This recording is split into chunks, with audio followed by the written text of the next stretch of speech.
Welcome back, everyone, to another action-packed episode of Pig's Ear in Review here at the Tojo Dojo. One of the only places where we're talking about what we've been playing, what we've been watching, and what we've been experiencing. What does that mean today? I'm Myshtuff, joined by Riku Rose. How are you doing today? I'm good, thanks, mate. You? Oh, not too bad, not too bad. So we got an exciting episode, some amazing releases. I'm going to be talking about one that's a little bit delayed, but it's because I was waiting on something, which is Street Fighter 6, but I've been waiting on it because Mortal Kombat 1 just came out, and I wanted to wait to compare them a little bit, some big fighting franchises. And then, from you, the thing you experienced, which is The Last of Us. Is there like a name to it, like Haunted House, or... No, it's just The Last of Us, but then it's at Halloween Horror Nights. Oh, that's right. Yeah, at Halloween Horror Nights in Universal. That's right. That's right.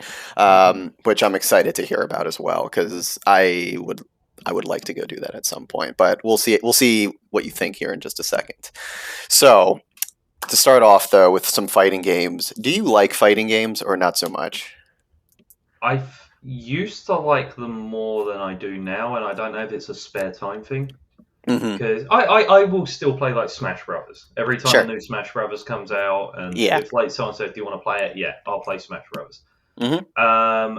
And then back in the old days, Back in I used to love Virtual Fighter on Yeah. Sega Saturn, things Same. like that, right? Mhm. And I don't know, I think it was around the time, like the Xbox 360 time, when you could just download demos of everything. Right. And there was some fighting game I downloaded a demo of. I hit the start button, and it just had a list of moves. Yeah, right. And I was like, I don't want to learn all this. Right. I don't care. And then when you start playing online and you realize that you're actually not that good, it's just your friends suck. Right. Exactly.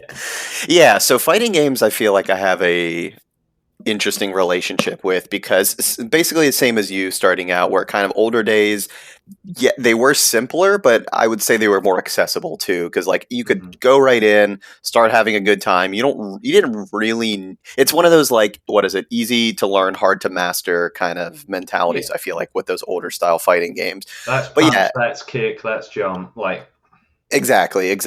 And even though that's still the basis of most fighting games, at some point things got complicated. And I don't know, I'm not like a fighting game expert by any means, but like at some point they got more complicated with the combos and the crazy moves, and then you had to learn the crazy mechanics to like even have a chance at winning against someone who's highly skilled. And by no means am I a person who likes competitive games anyways, but it is fun to like try and play and all that stuff.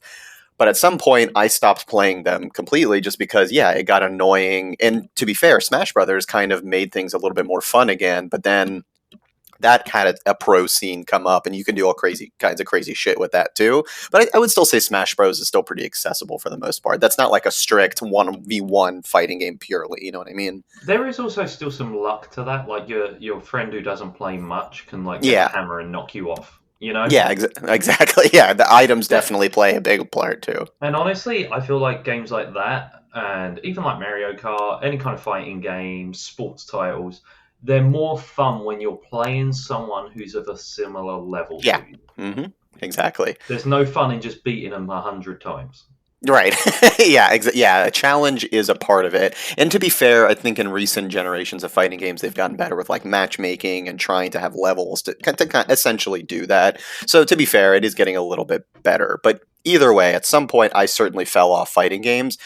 But I was excited for this year because they announced Street Fighter 6 and Mortal Kombat 1, and both of them are very different games, but they were both kind of advertised as not like a complete reset of the genre, but kind of resets almost in their own way. So, like, first of all, with Street Fighter 6, they added a full-on RPG in the game. So, yes, there's the competitive stuff and there's like an arcade mode that's not going away, but I had never seen that before, really, to that level per se. Like, other fighting games have had stories, sure, but I think when I first started playing this a couple months ago, I had mentioned in our chat me playing story mode in Street Fighter 6 honestly kind of reminded me of Shenmue a little bit in a weird way, because not like quite to that level, but it's a full world where you go up and start fighting people, but there is a story of like an organization, you have to enter a tournament, and like you're buying items and clothes upgrades, and it literally, I think, took me 25 hours to finish the RPG at, like, it's called World Tour mode. And I just like was not expecting that. Like, I had saw advertisements for it, but I'm like, okay, how deep is this? And it was a full RPG, like 100%, Well, which most story modes in fighting games is like you fight this person, now this person, now this person, and there exactly. might be a cutscene in between.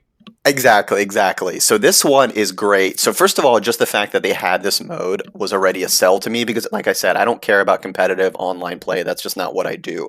But if you put a full story RPG, I'm going to play the shit out of it.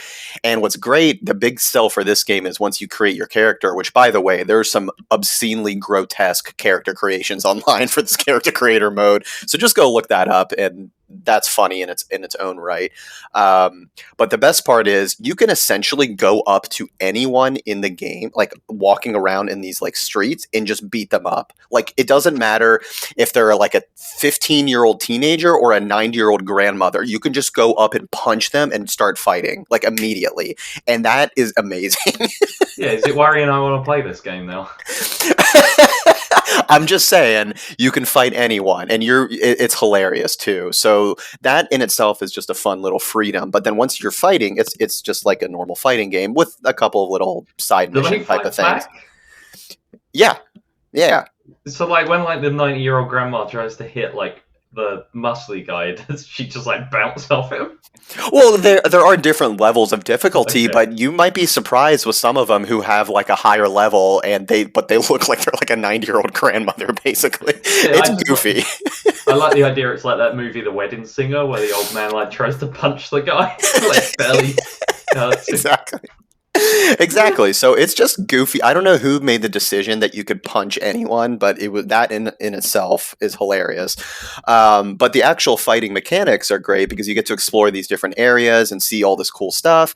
And then yeah, you upgrade, get some cool clothes, and like it's just amazing. I will also say the style of the game is really cool. Kind of like a pseudo cell shading kind of graphics, but still somewhat realistic. So it looks gorgeous. And I was playing it on PS5, so it looked amazing. But I guess the one thing I'll also say that completely drew me in, finally, this is probably the first time a fighting game has actually made the controls accessible, because they have like the typical controls that have been in Street Fighter for a while, but they introduced something called modern controls, which is a complete game changer that I wish, I'll talk about Mortal Kombat in just a second, but I wish every fighting game now would implement something like this. So really the gist of it is you still have your basic punching and kicking type of stuff, but if you want to do special moves, all you do is hold down a trigger, like the R2 trigger, I believe, press a face button in a direction, and that's all your special moves right there. You don't have to do a freaking 20 button input to make this shit happen. If you want to,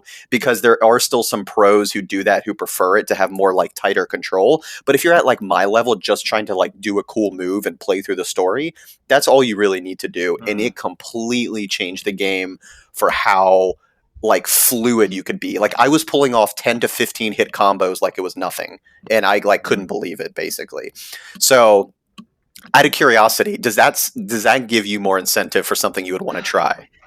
Yes, but I still don't feel like buying it, if that Sure. makes sense. Yeah, Like, sure. it sounds more appealing, but then also there's the fact that there's a million other games that I'd rather Of play or still course. haven't Of played. course. Yeah, yeah. But, like, what you're saying here, nothing turns me off, Yeah. if that makes sense.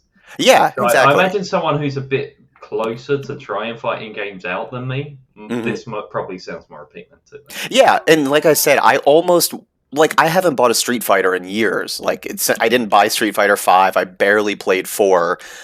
But when they announced the modern controls and this like single player RPG side of things, I was like, all right, that's enough for me to try it. And I played the shit out of this. Like, the controls made it better. The RPG side was fun. I still need to go back and just play more of the arcade mode and give it another shot. And you can keep playing the World Tour mode after you beat it. There's like end game kind of fights where you can keep doing more.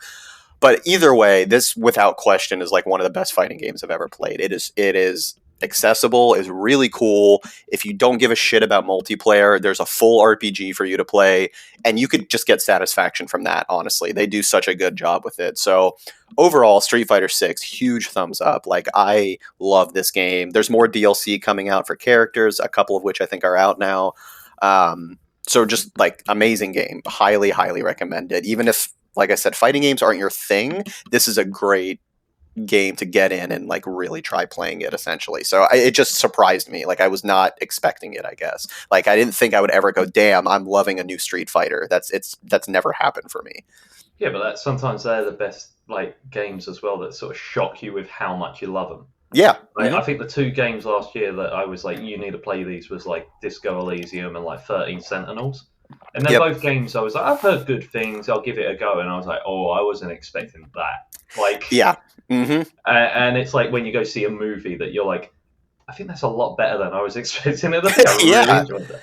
Yeah, and I mean, I think we've talked about before how, in general, we try to I don't want to say set our expectations low, but try not to, like, expect too much in general or watch trailers too much or whatever.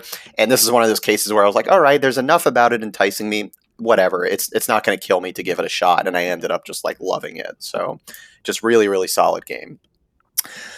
Okay, now Mortal Kombat 1. This is an interesting one because for the last 3 or 4 Mortal Kombats, they have actually had a really solid story mode. The mechanics have basically been the same, but they started with Mortal Kombat 9 or 10 having a set story that continued across those series of games. This is also like the 3rd game called like Mortal Kombat 1. Yes. This is technically the 3rd time they've rebooted the universe. Which I'll get into in a second. Yeah. To be fair, that does play into the story. But so they've had a really solid story. So they've actually been doing that for quite a while. And what's really cool about it is it's not like, okay, like you still have your arcade mode where you pick up character and you can do a series of fights. But their story mode has basically been each chapter you play as a different character, but it's still one continuing story. So it shows how they're all interconnected, and it's just one overarching story. So that's been pretty cool. I think they've really like refined that approach with this new one, and that continues with the new one as well.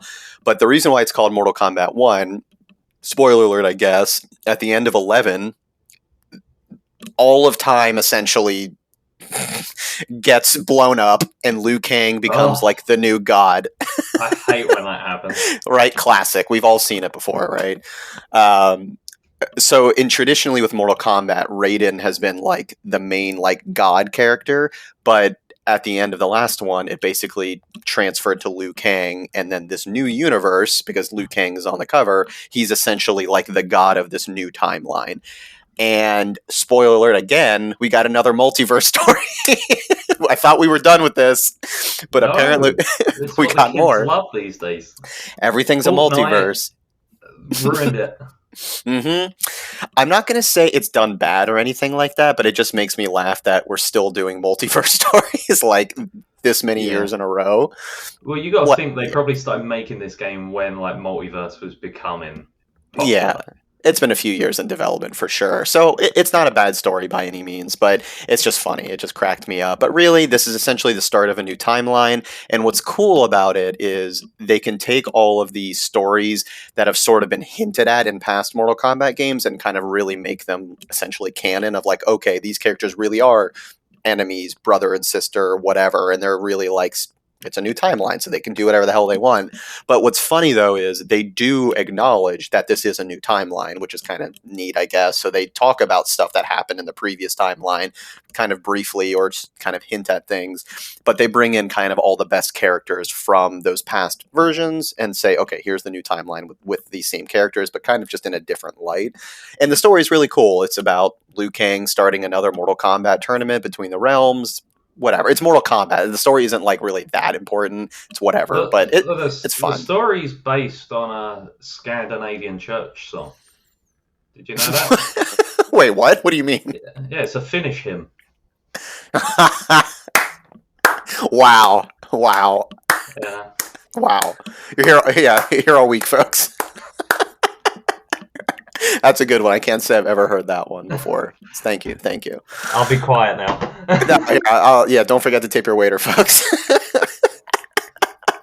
So, story, you can beat the story mode in about, I want to say, probably 9 hours. It's not like crazy long, but it's a good sampling because you get to try a bunch of different fighters, which is great.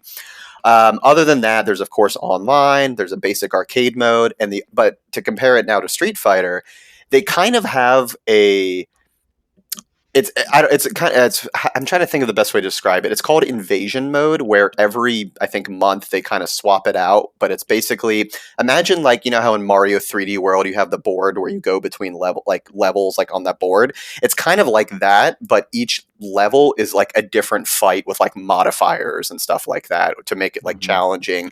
And there is like a pseudo story to each one that they're going to do apparently, but that's their way of like, okay, you beat story mode, but you don't really want to play online anymore, or you just want to do something different. They're gonna kind of swap out the board, so to speak. Like I said, every month, 2 months, whatever it is, and you get rewards and all that kind of stuff. So it's a nice way to kind of change it up, practice with new characters, all that kind of stuff. The other fun thing I will also mention is, I don't know if you're aware of this or not. When Mortal Kombat was originally being created, like the very first one, it was actually going to be a video game based off Van Damme. Like, have you ever heard the story or no? I've heard they wanted to get him like for a long time.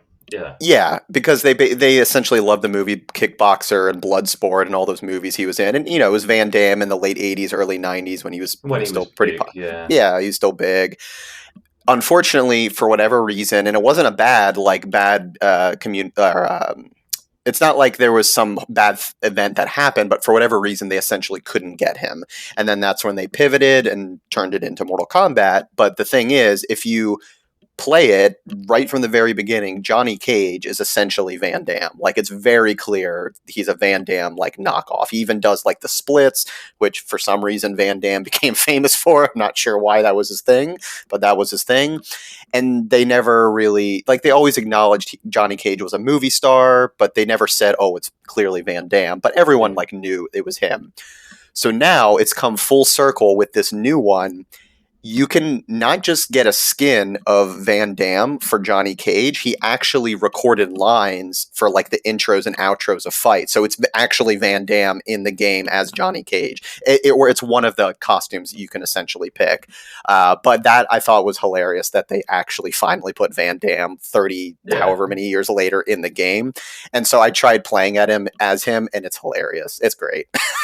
It's so good. It's just one of those things that like a series like Mortal Kombat can just kind of get away with as well. The sort of cheese. Yeah, exactly. And that's what they've done, especially with the last few games. They have gotten DLC characters like the Terminator, Rambo, I think some horror characters. So actually, Pretty Kruger, I think, once. RoboCop.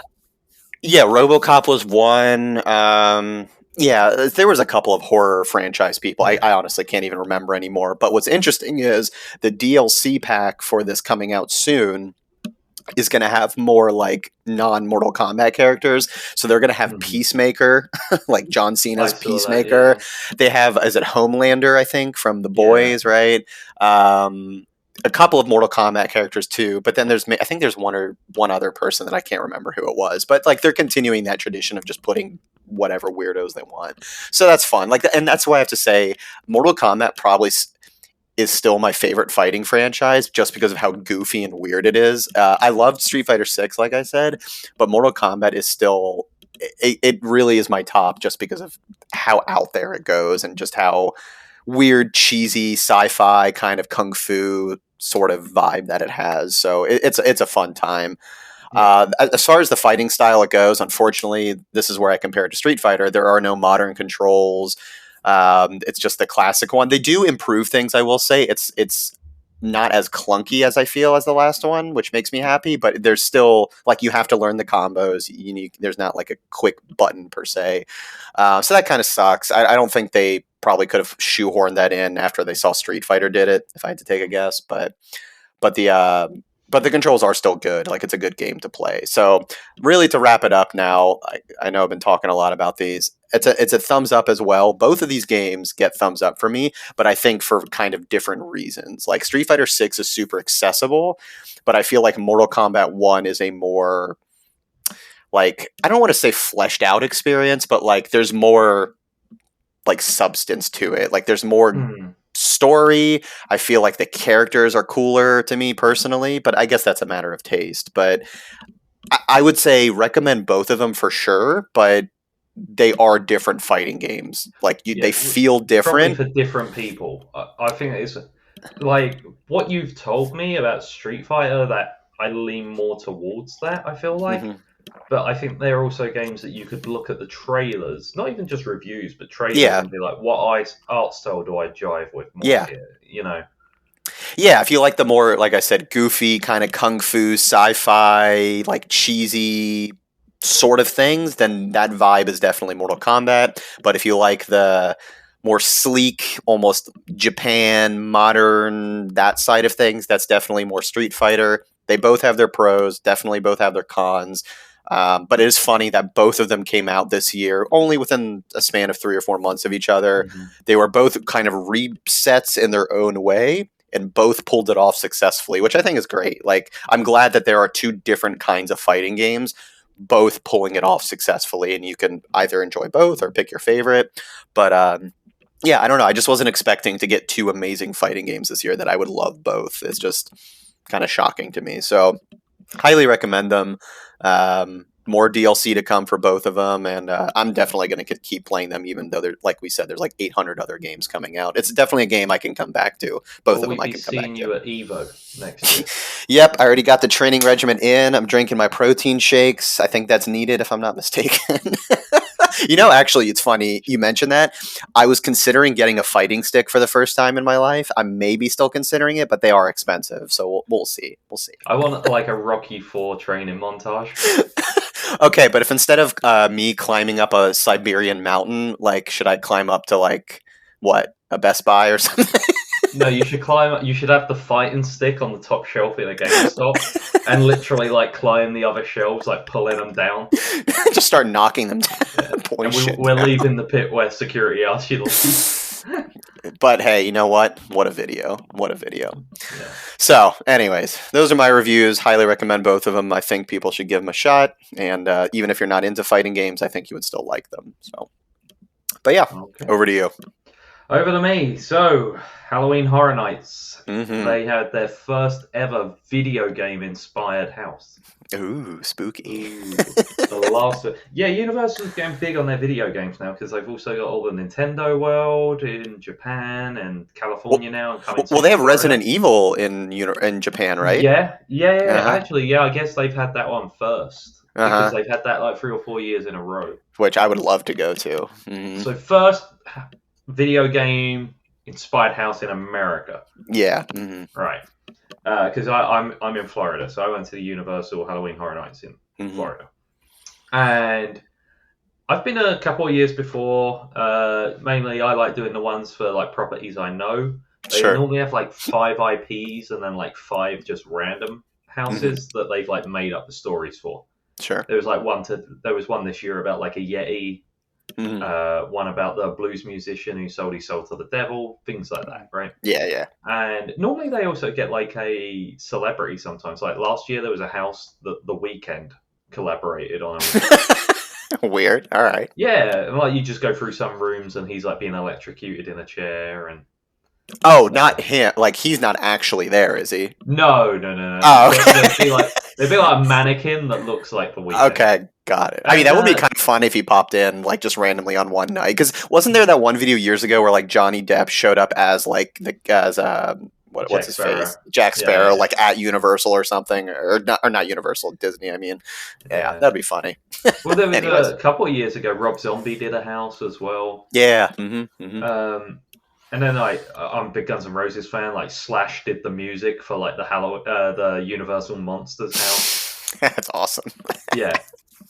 The first ever year I went to Halloween Horror Nights, I thought it was going to be something different to what it was. Okay. And I've never quite been in love with the houses as much as other people because of that.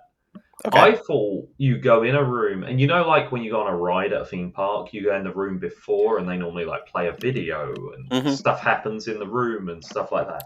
Yeah. I thought it was going to be like that. I thought you go in a room and Hmm. stuff happens.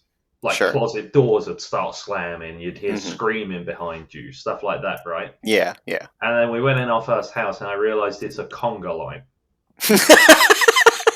Not quite spooky enough. Yeah, and you see like the jump scares, like 3 people ahead of you. Yeah. Yeah. Of course. Which at that point they're not scary because you can see the person's feet behind the curtain. Right. Of course. You know. But generally, what the reason I enjoy it is now I like the IP ones from Yeah. properties I know because I think it's quite cool how they recreate it sometimes. Sure. A few Sure. years they did a Ghostbusters house. Nice.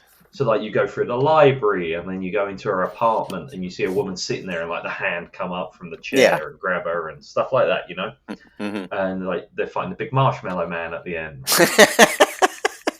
Which I appreciate. Like there was a Beetlejuice house. I'm like, none of this is scary, but it's kind of cool It's how fun. they rebuilt the sets and stuff.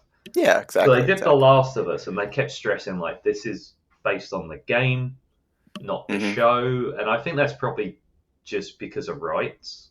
Could For be. some reason. Yeah. Maybe they needed like HBO's permission for the show and to put Pedro Pascal on the banner.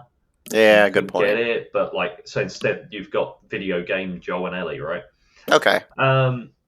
So I was like, okay, so like they're making a big deal about it, and then like I saw some headline like Troy Baker and Ashley Johnson recorded new lines for the house. Oh wow. And I Nice. was like, oh, okay. So then we queue up, and it's an hour and a half.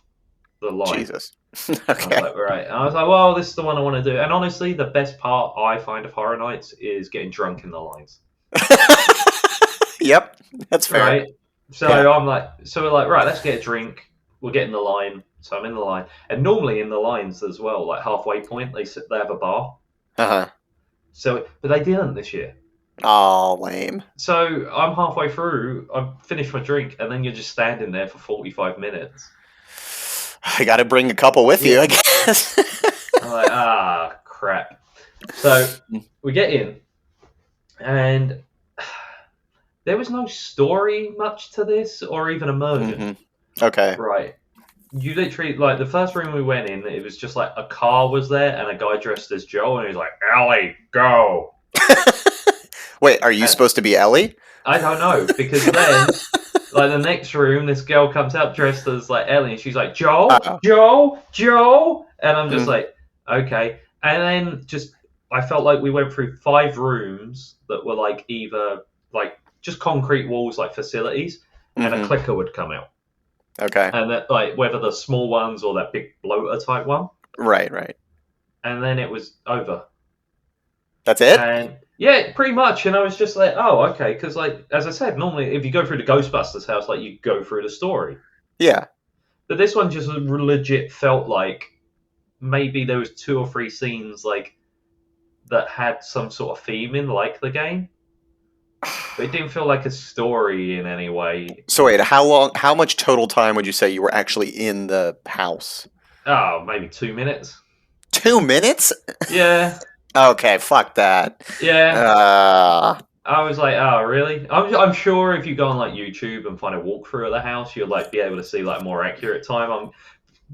Bear in mind, I was a little drunk. You were actually there for 3 hours. You don't even realize. I took a nap. Just got in the car with them. Ah, fuck it, it's fine. But no, I was expecting like a big giraffe. You get the pet. A spooky giraffe. Well, I honestly thought you were going to get like the scene in that big dining hall where the guy's like chasing Ellie, and sure. You know, you'll get the bit where you go through like the dam and things like that. And no, you didn't get any of that. Is it just supposed to be the first game then? I guess nothing about the second. But they say like, oh, it's basically. But as I said, literally, the first room you walk in, there's just a car with Joel standing next to it. So I'm like, okay, that's the bit where they like smash through the convenience store, I guess. Okay, and then the next one is just Ellie yelling Joel, and I'm like, well, that could be anywhere in the game. And then the same with the clickers, that could be anywhere in the game. Well, okay, so to be fair, if it was mostly an environmental sort of thing as opposed to story, that would be fine, but it would need to be a little bit longer to make it worth it, just to Oh, say, like, oh, I'm in the area. there was one other part, sorry, where you like look through a window and you see Mhm. mannequins dressed as them with their backs to you, looking out a window. And I was like, Oh. oh, okay. But you know, you could have had a part where like Ellie was like up in a gantry somewhere with like a sniper, like yelling, "Move, move!" like in the game Yeah. where she like covers you and stuff like that. You know, Oh, that would have and been maybe cool. maybe they did, and I was drunk, but I don't remember Yeah, this is very dependent on how hammered you are. it. I had a Long Island before going in, Yeah, and the person was like just pouring it. right. Yeah, um, which I'm not complaining about. Yeah, of course, of course. No, no. So, but that's it. It was a bit disappointing. And even so, for comparison, I went in the Stranger Things house Hmm. as well, Nice. and that had more scenes from like the show Okay. than say like that had scenes from the game. But they were also very randomly all mixed up. Like it weren't. So Hmm. they called it Stranger Things 4 because it was based on series 4 of the show. Yeah. And at first you go in the what was it like the mobile home where the Hmm. like nerdy guy like or no, the cheerleader, sorry, where she got like possessed and like all the bodies Yeah. snapped. Yep. So yeah, you go through that, but then it like cuts to Destin and Eddie playing Metallica, and I All was like, right. okay, that's like the end of the show, and then It's a like you bit of a go skip. through the next room and Kate Bush is playing, Hmm. and I'm like, wait a minute, that was like at the beginning of the season, like. Yeah, it seemed. Yeah, it sounds like it's just haphazard. Like, oh, you remember berries? Remember It, this that scene? that is what it was. It was just like, oh, I remember. Whereas, like, I felt like in years before, that was it. Like the Ghostbusters house, you started in the library and you ended with the Marshmallow Man exploded. Yeah. You know, like, Yeah, there was a flow. yeah, yeah. But I'd still like. I give the experience as a whole a thumbs up. Right. I just It's a don't fun think that. time, right? I think they could have done a lot more with that property, especially at the moment when everyone seems to love The Last of Us because of the whole HBO show. I still have not watched the show yet. I do plan on it. I've, of course, played both the games. I think I said this maybe when we talked about it, but I cannot wait for the eventual next season to come out where something happens to a Mhm. character. I will not spoil it if in case you haven't played it or want to, and people are going to lose their minds all over again. I don't think they will. You think? Really? No, because I think TV crowd and video game online crowd are very different. I guess I could. I guess I can understand that, but I wonder if the video game crowd is just going to bring it up again. They can, but like, let's be honest. Like, your average person don't take those people seriously. That's fair. That's fair. Like, I could go online now and find people having a meltdown. Like, I don't know what's a game that's coming out soon that like I don't know, say Final Fantasy VII Rebirth because like the Yeah. trailer just came out for that, right? Right. I can go online find someone having a meltdown about something like that, probably Mm-hmm. myself included, right? Mm-hmm. But your Yeah. average person doesn't give a fuck. That's fair. That's fair. Yeah. So, but no, it's interesting because I think I've maybe mentioned this before, but so I mean I love horror movies and Halloween in general. Like I've already for a couple weeks now been sort of getting into the spirit again with some various movies and stuff I've been watching. But haunted houses by me are definitely a staple. So I'm in Ohio, and already about a week ago, like haunted house attractions have started popping up around town, and there's a couple of staples that are always like every year they come back. And Mhm. so we'll probably be going to a couple here in the next few weeks. But back in college, though, I don't want to say I worked at one. It's more that I volunteered and they paid me in hot dogs and beer is what they gave us. But The basically, American dream. exactly, I was living my life. All right, and it's funny too because on what like when you go through an attraction like that, it is interesting to see because you want to see like, oh, how did they do that, or like put Mhm. stuff together, and it's a kind of a quick experience. But then when you're working in one, it's a very different experience. And I'm not even saying it's bad. It's just okay, you're in the same like kind of area for like hours on end for like multiple weekends in a row. And it's funny you mentioned alcohol because the way we passed the time was also drinking alcohol and we were working at it, and it was in the middle of the woods too, which made it even better. And there was a lot of fun evenings doing that. So working at a haunted house is a great time, but I would also recommend anyone just to go to them because they're always a fun time. But what you're describing with the Universal like horror nights, I've never been to one of those, and I've always wanted to. So it sounds like a fun time, regardless. Yeah, there was also like food themed to all the properties and stuff. So like there was like a mushroom pasta type dish for The Last of Us. That's pretty good.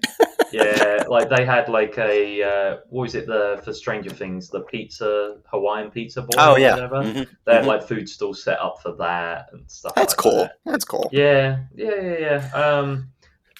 The thing that annoys me at the moment is because I'm not vegan. Mm-hmm. The amount of dishes that sound good and then they're vegan. But I'm like, but it's not going to be as good as I want it to be because it's vegan. I guess it depends on what it is. Like, what was the? Oh, don't get me but it's like when it's like, a chicken pasta, and you're like, oh yeah, and it's like, but it's vegan meat, and I'm like, oh.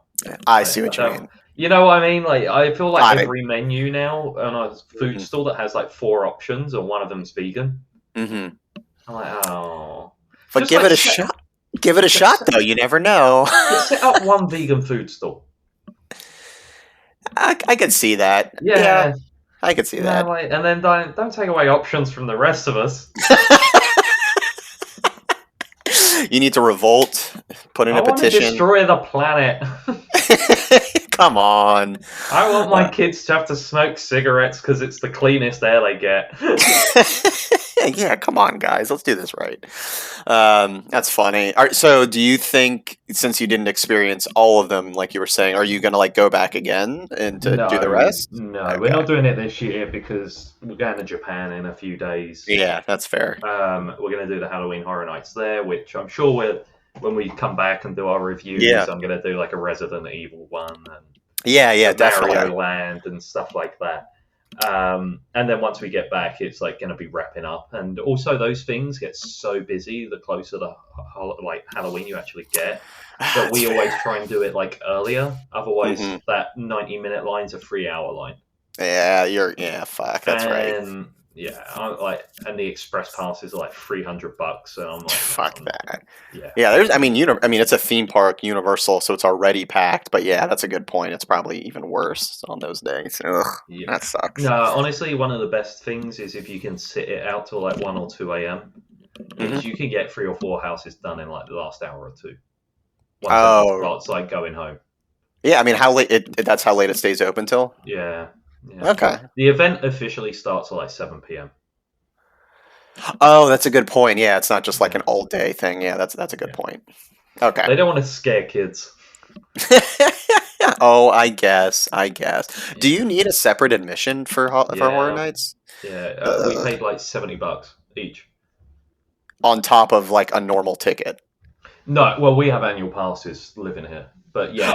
That's fair. So if you walked in off the street, I think because we got a discount with our annual pass, if you just walked in, you only wanted to do Horror Nights, you didn't want to do the regular theme park, I think you're looking at about $80 to $100 depending on the day of the week.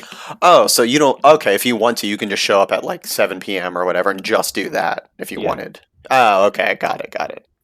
All right, well, yeah, I mean, it's going to be expensive no matter what. The shit keeps going up, but fair. Thanks, Biden. Yeah, thanks, Biden. Thanks, I don't know, Universal CEO, whatever his name is, but okay, well, cool. But I mean, yeah, it kind of sucks. The Last of Us could have been a little bit better, but either way, it sounds like the experience is still worth it to at least go overall, though. Yeah, no, it's always a fun night, especially if you're going with people you know, having a drink, things like that. You get like, there are people, and I'm not one of these, that literally they go stone cold sober, like every other night. They just enjoy doing the houses. I've never been one of those people. Like we generally go maybe 2 or 3 times a year. We go with people, we have a drink, we make a night of it. You know, that's for us what we enjoy. I don't think I would enjoy this event as much, just going and doing the houses and leaving. Yeah. But some people do. Some people do. That's fair. Yeah, I would definitely make it like an event out of it for sure. So, Yeah. okay, cool.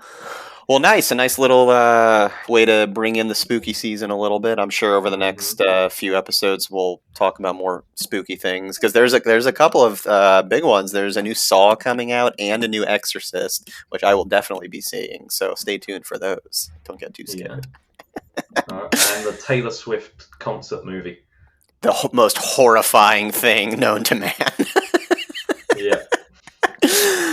So, anyways, if you've played some of these fighting games, let us know. If you've also experienced going to the Last of Us haunted horror nights or other horrifying attractions, let us know what we should check out. But until next time, we'll catch you then. Thanks for watching. See ya. Bye.